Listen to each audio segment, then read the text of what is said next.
Do you think it's helping to have all these concerts and grants that are just for women in jazz or composers or whatnot? Do you think it's helping? Yeah, can't wait. Yeah. Put it down on me. Yeah. This is our good friend and frequent collaborator, Lim Yang. Here she is preparing for a future on the New York subway system. That's mean, I know. And this is her after a few years in the city. All right, I kid just because I love. Lim is from Korea, which means that the choice to move to New York and pursue her dream meant leaving a lot behind. Thanks for doing that, Lim. We love having you here. She's into boxing, she makes really cool, unique, creative sock puppets, she's way into fashion, and Lim is one of the most unique and creative bassists in our scene. Musically, no one sounds like Lim, and that's why we've played tons of gigs all over town for several years now. We just think Lim is the coolest. We love her, and we love playing with her, and it's our and your treat to hang with her today on our show. We really hope you enjoy.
Lim Yang, welcome to our show. Yeah. It's really great to have you here.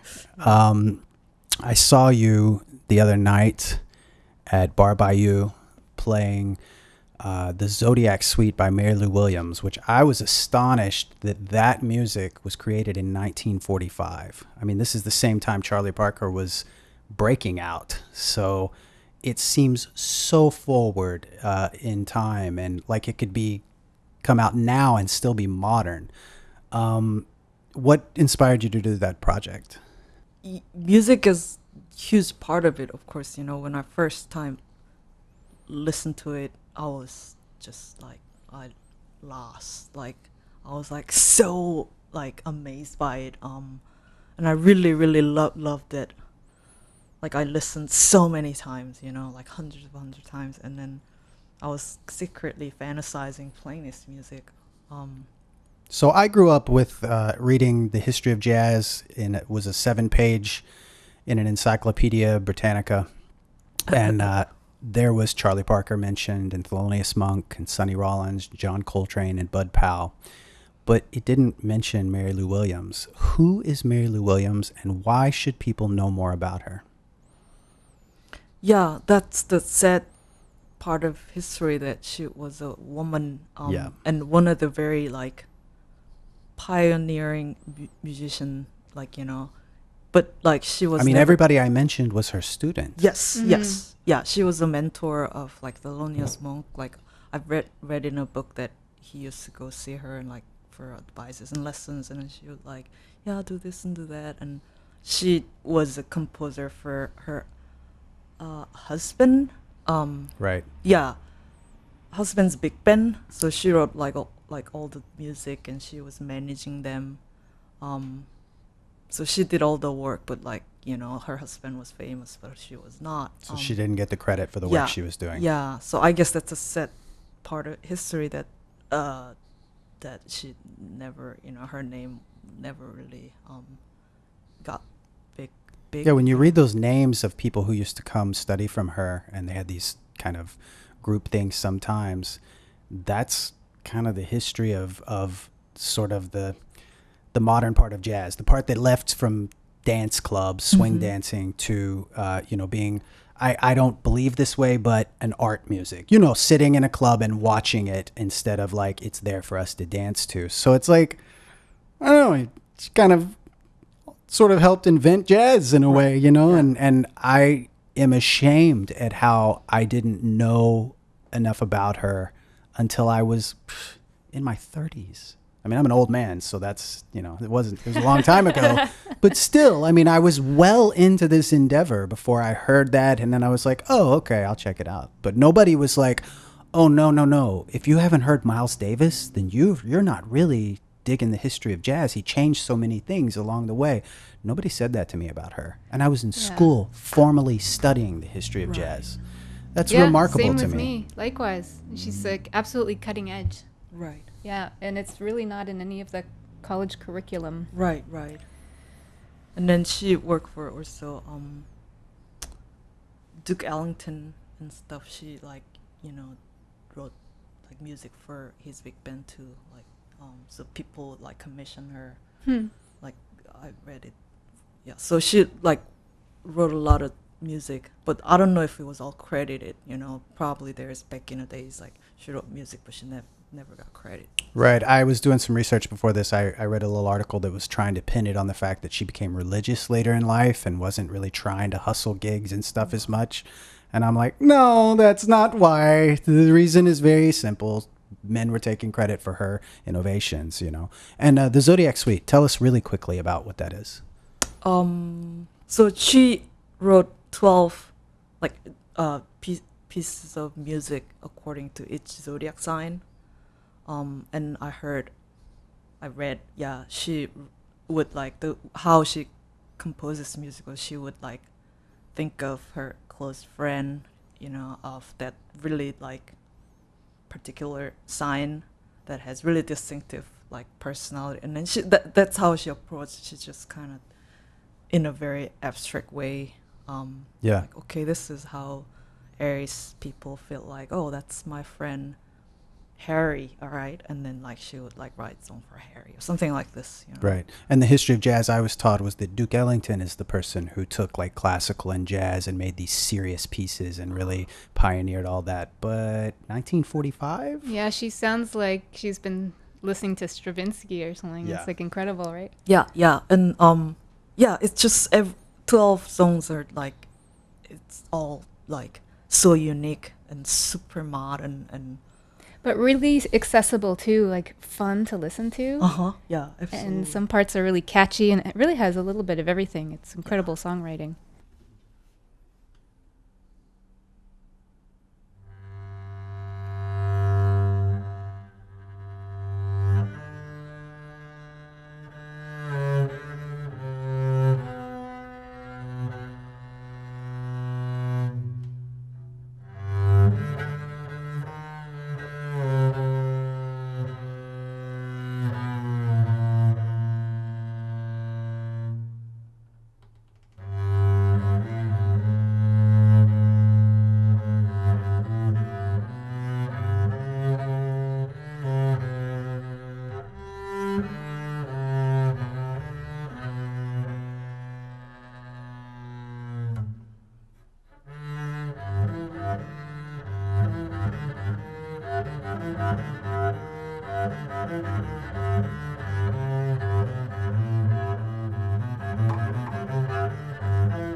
We both teach for the Brooklyn Conservatory of Music, and you've been doing a thing in the last few years, a class, an ensemble of jazz for young girls, and they're saying out loud, we're trying to promote this idea of teaching young girls that they can play jazz. And we were talking about this before, but there really aren't like chess clubs just for girls or drama clubs just for girls. Why are they doing this? And I mean, I know why, but can you tell anybody watching why this is important? Yeah, this idea wasn't my idea. I was I'm honored. I feel honored. I was invited to be the team, but it came from my co-workers, it's her idea that to like as a woman musician, we went to like colleges, you know, like school. Sure. And I don't know about you, but like pretty much when I talk to all my female musician friends about like our experiences in school, you know, because it's really competitive. I kind of have like PTSD. Yeah. Yeah. So there's this kind of a sort of a sub movement, I think, happening at least in Brooklyn of promoting concerts for women in jazz and also women composers and stuff. But like you hear the phrase women in jazz a lot these days. And why weren't there more famous women in jazz throughout the history of jazz? Is it because they don't, think spontaneously enough? They don't improvise on the fly as much as men? Is that what it is? I'm trying to get killed here a little bit. I can hear knives sharpening. You know, I say that.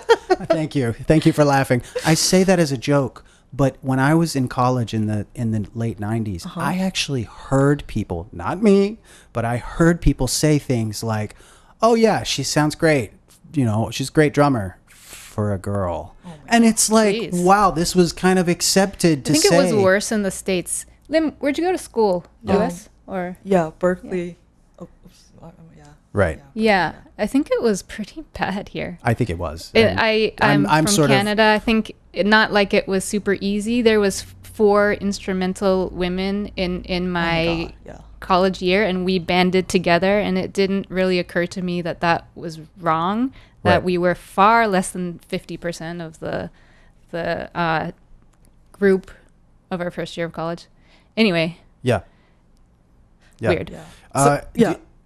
So can I add something? Please. Yeah. So the reason why that program that I was teaching all girls it's not like, oh, we want our space. You know, we're fighting through this. It's not really like that. We just want like, let's give them a little more potential since like.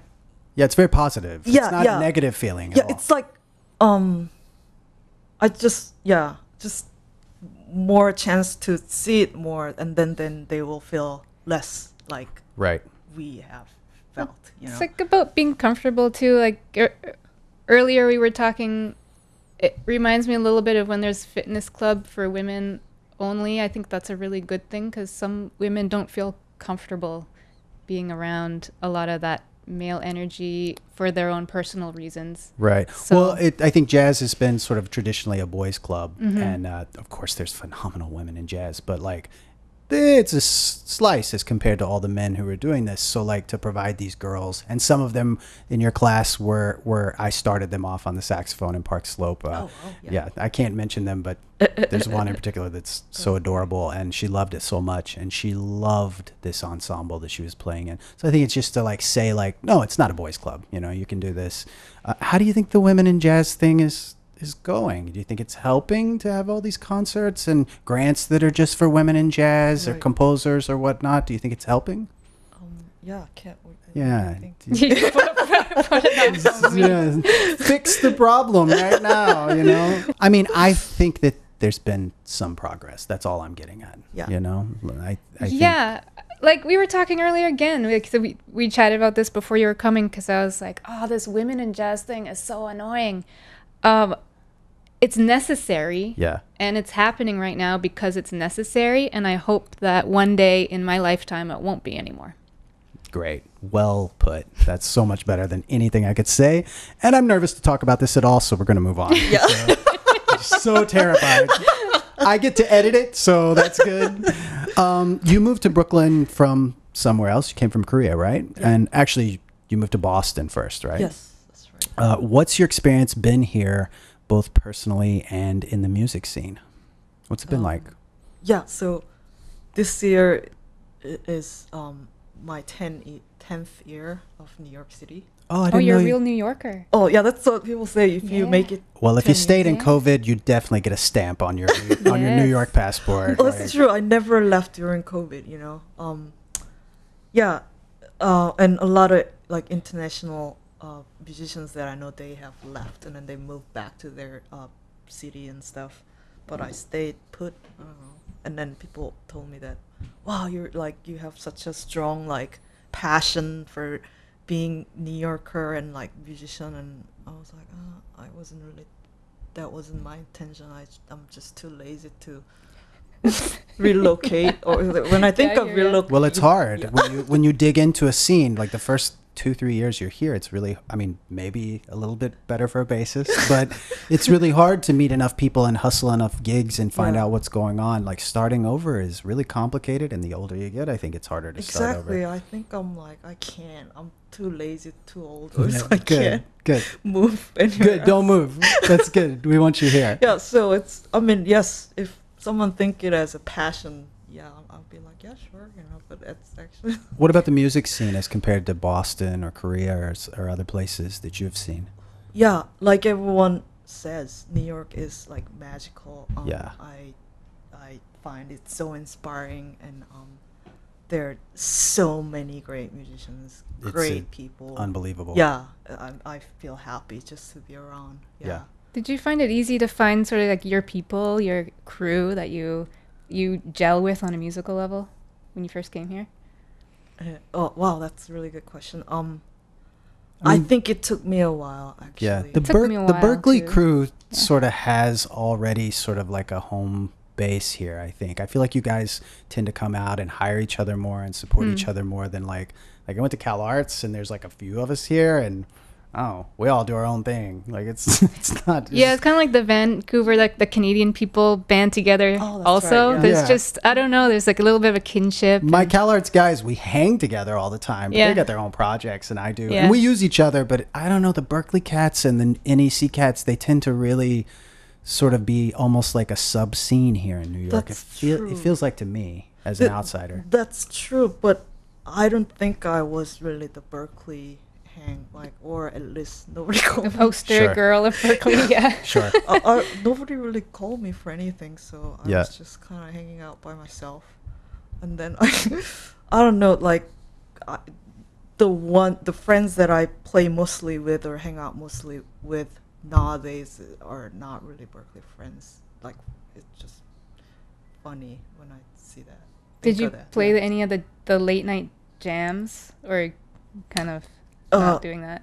Yeah, so I'm a bass player, and this is also another funny thing. My life has been like up until really recently, like I was that you know, you go to really stereotypical jazz jam session where it just goes hours and hours, and like, you know, thousands saxophone player like blows like Yeah, millions of 90 choruses on a rhythm changes tune. and then that one poor bass player who's Yeah. just holding it down Yeah. all night. Was that you? That's me. Like Yeah. since I I mean, it's don't good know. for you. Yeah. When you do it when you're young. Don't do that anymore, but like it's good.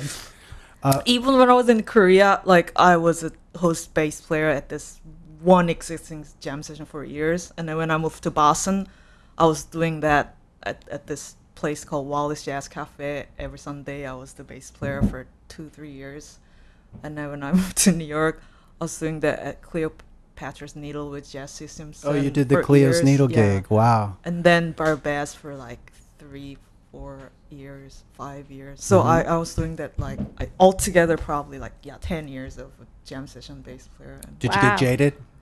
Start to hate life? Hate being a bassist? well, you know, I got so used to it. So to a level, I look at the guy's face, and then they call a tune, and then I just kind of like I will envision myself what this person's gonna sound like, and then likely it's like that, you know. So Yeah. so it's like game that I play by myself without telling anyone. I was like, okay, it's gonna like okay, call that, all right. And I just read like the person's mannerism, and like, you know, I'm like, it's really funny. So for me, it's just like observation. You know? Yeah, in a way that's kind of transcendent, I guess. What's your favorite thing about playing the bass?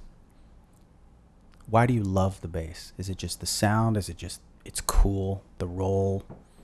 Yeah, the role is really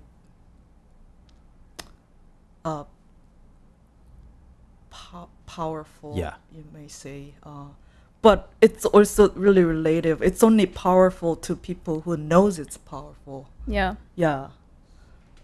It's understated a little. Like, I'm just reading that Victor Wooten book, but he's talking about how the bass is the bridge between the rhythm and the harmony in a way. Uh-huh. It's like you're really in charge of both equally, and you really hold it down. You really do. It's so when you hire a different bass player for the same gig, you really notice it. Yes, yeah. Do you have a car? I do not have. So you're a New York bassist without a car that's going. Cleo's Needle is on the Upper West. Oh yeah. Upper East, Upper West side. Upper East. I think, Yeah. And BLRS is in South Slope, Park Yes, Slope. Yeah. So the places you're talking about, for anybody that doesn't know, they're all over the large metropolitan area. Can we talk about being an upright bassist in New York without a car? And can you tell people who might not know what a sacrifice that is? Like when I call you for a gig, which I've done many times, it's not like calling me for a gig and I'm like, I got to lug my saxophone. You should charge a cartage fee. I just decided. Yeah. extra $5 or something. Yeah. Extra. Yeah. I think New York is the only city that, everybody does it and then can't bitch about. I don't know, because Right. everyone does it. Yeah. But in Korea, no one takes bass on a subway or use a public transportation. If you're a bass player, you must have a car. And Right. That's kind of like somehow that's a thing. But in New York City, owning a car is really expensive, and Right. also Parking and all of that. It's really so hard. It's just so I'm really used to taking. But I always see bassists and I'm like, wow, your Yes. dedication is different than my dedication. Yeah. Like that's crazy. Like I have one horror story.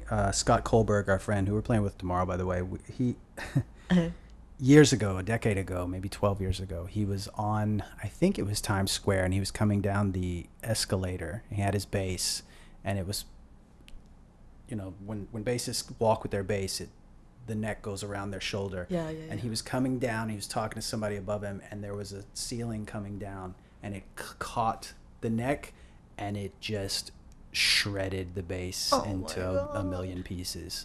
And I maybe this is just folklore, but I think he sat down and cried for a long time, and they fixed it and whatnot. It was insured, but still, oh my God, can you imagine? So I thank you for carrying your bass around town, and maybe you get used to it. I don't know, Yeah.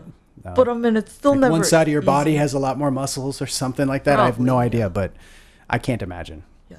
I complain about carrying my horn, and it's really not that big. It's not a big deal. And honestly, these days I kind of think about like, wow, will I still be able to do this when I'm like 6 years?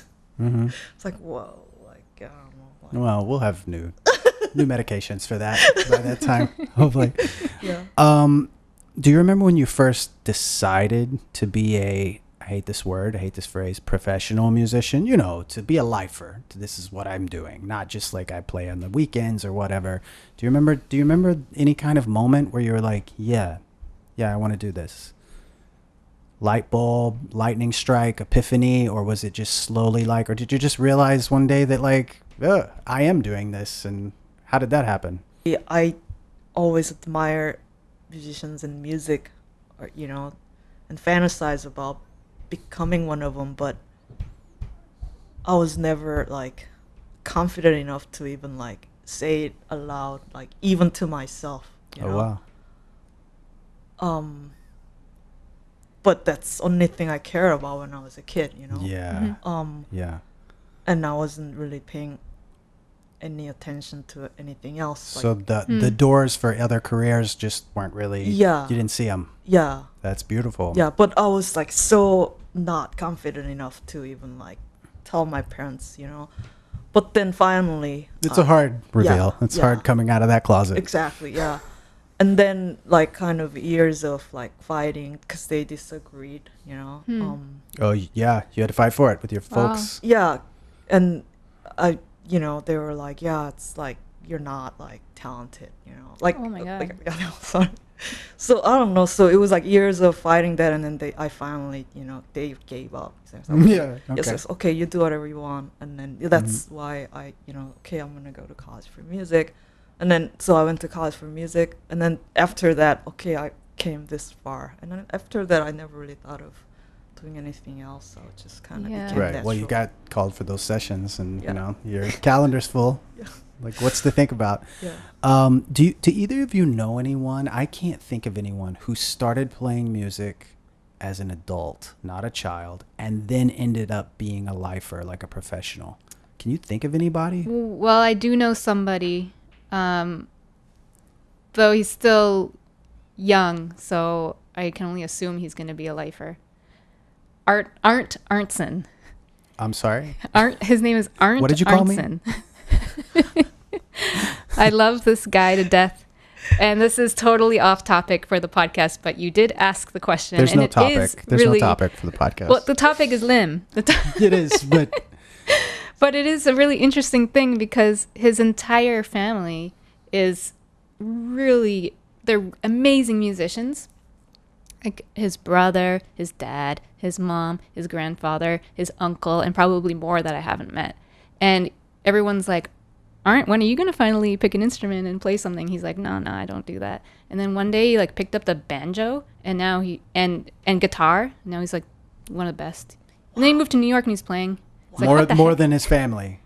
Just as much. Now he's like a gigger. That's an incredible story.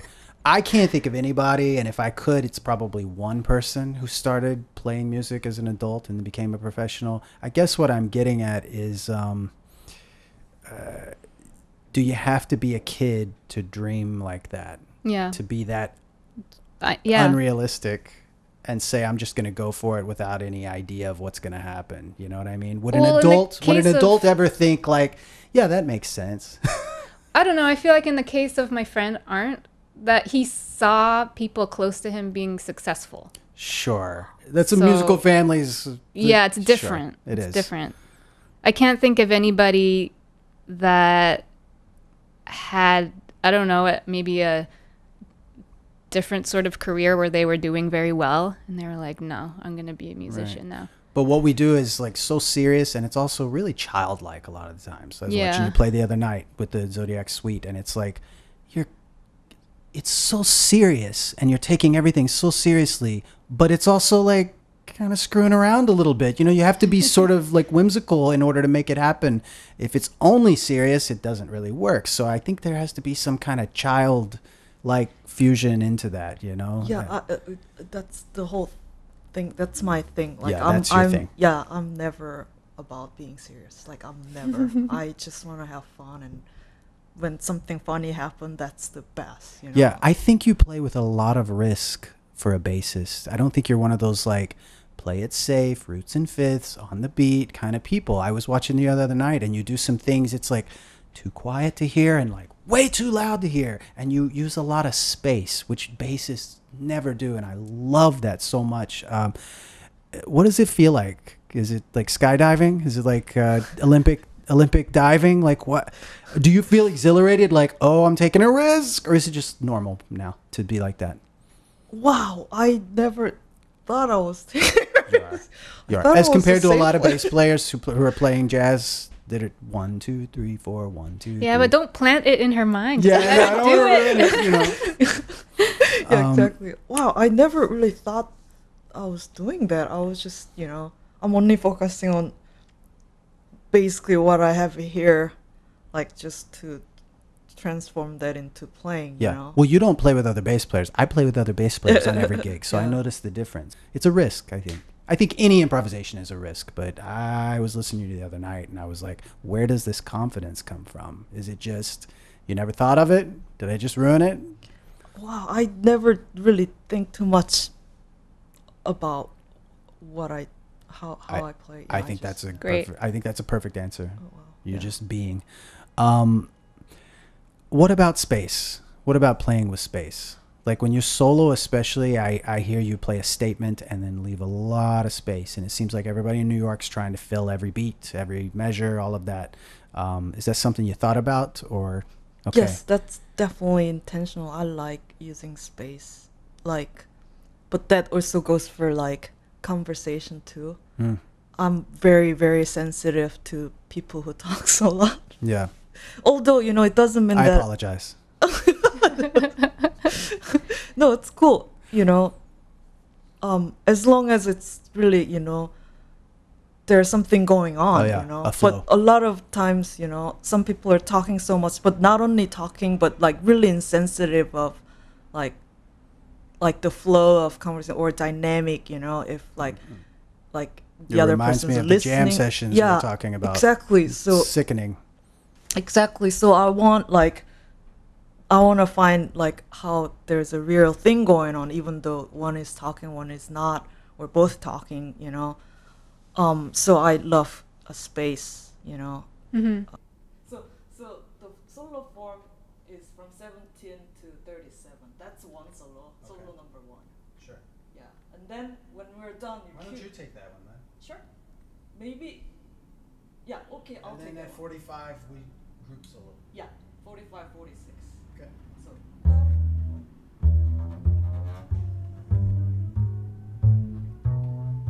That's the groove, right? Cool. Great. And then we just. We're gonna play whatever we want, Yeah. Exactly. Yeah. as always. All right. So you start. Yeah. Yes. Okay. Sweet.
Hey, Lynn, what's your sign?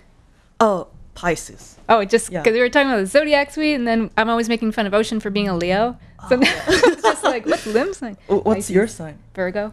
Oh, I see. Yeah. She's just jealous. Everyone's jealous No, of Pisces Leos. are That's some all. of the best. Pisces. Pisces. We're are all very- jealous of Leos. Yeah. You know. How much does the music change or the vibe change? The other night, you played the Zodiac Suite with Tom Rainey on drums, but you've been doing that. You recorded it with Gerald Cleaver, and both of those musicians are phenomenal. I'm not asking you to pick, but Tom sounded pretty great on Oh my that God, stuff. Oh my God, it was incredible. How much does the music change when one person is, you know, can't make the gig and there's a sub and it's different? It changes so much. Mm-hmm. It's almost like the center of gravity, right? Yes. Yeah. Yes. Yeah, that's the other thing about being a jazz musician is you can't get too attached to one way of doing something, Yeah. you know? As soon as you think you have it figured out, it's going to be a completely different scenario. Yeah, exactly, because you're dealing with other improvisers, and that's part of the fun of it. Hey, Max, you want to come up here? Yeah, go up there and sit with us, please. Please. Hot cat. So we do this segment called Wish I'd Known Then, and it's just an opportunity to tell, I don't know, maybe young people or old people or anybody, something you wish you had known before. What you said in your interview, I absolutely agree. You know, like I later, like recently. Oh my God, you've seen the show? Yeah, You're the great. one person that's been viewing it? Oh my God. Sorry, please, go on. Yeah, like to repeat, you know, nothing really matters, you know. But like it's a bad way to repeat. I mean, it should be more efficient. I think it's okay. Yeah. Nothing really matters. Yeah, like, you know, It's true. I'm so always like overthinking, really caught in the moment, and like I think something happens, and oh my god, like Yeah. freak out. But like Yeah. really, like years later, what was I freaking out about? It's really nothing really matters. Right. And that goes for everything, you know. I wish, you know, I knew that earlier. Right. That really helps. I It's don't all know. kind of passing water. Yes. And in music, in improvised music, for sure, you can't really think that hard about what just happened. You know, Yeah. you just got to keep turning the page, I think. Yes, exactly. You know, and Because we're sensitive. Artists are sensitive. And also we care so much about this thing we're doing. But then yeah, that'll paralyze you. yeah, dwelling on Yeah. like things I, you know, wish I hadn't done that. Or so another thing about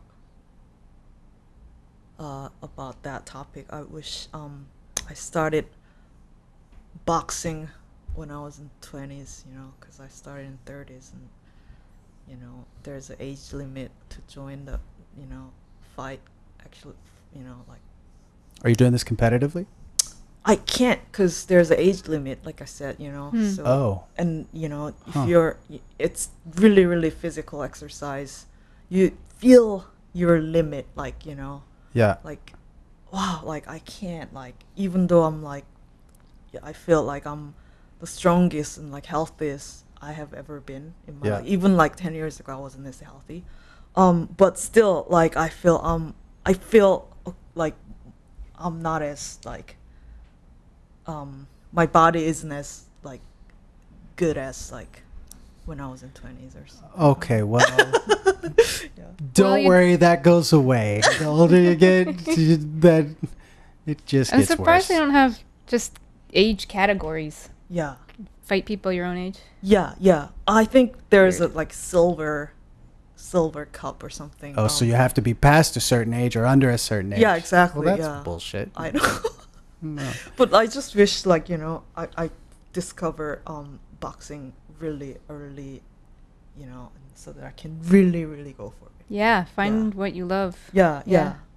It's really fascinating sports, by the way. Now you just have to sit around making sock monkeys. Exactly. Yeah.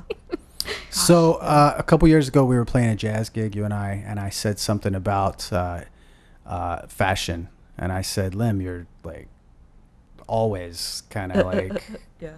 cutting edge. If I ever run into some money, I'm going to take you shopping and you tell me, don't wear that. Grab this I instead. remember that, yeah. You remember? Yeah, Yeah, good. Can you talk about fashion a little bit? Oh, yeah. Like, is it connected to creativity and music for you, or like? I do personally believe, I love like fashion. I'm really interested in.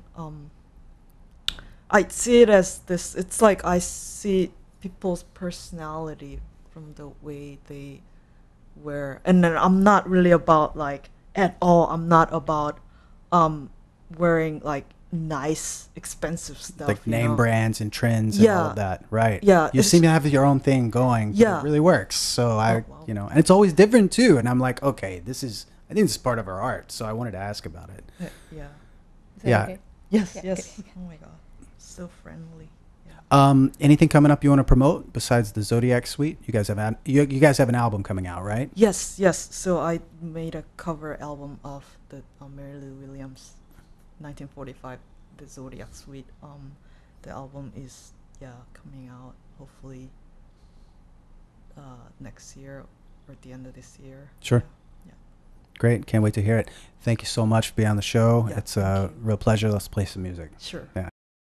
Our feature venue today is Bar BAYEUX, which is in my neighborhood, so it really is by me.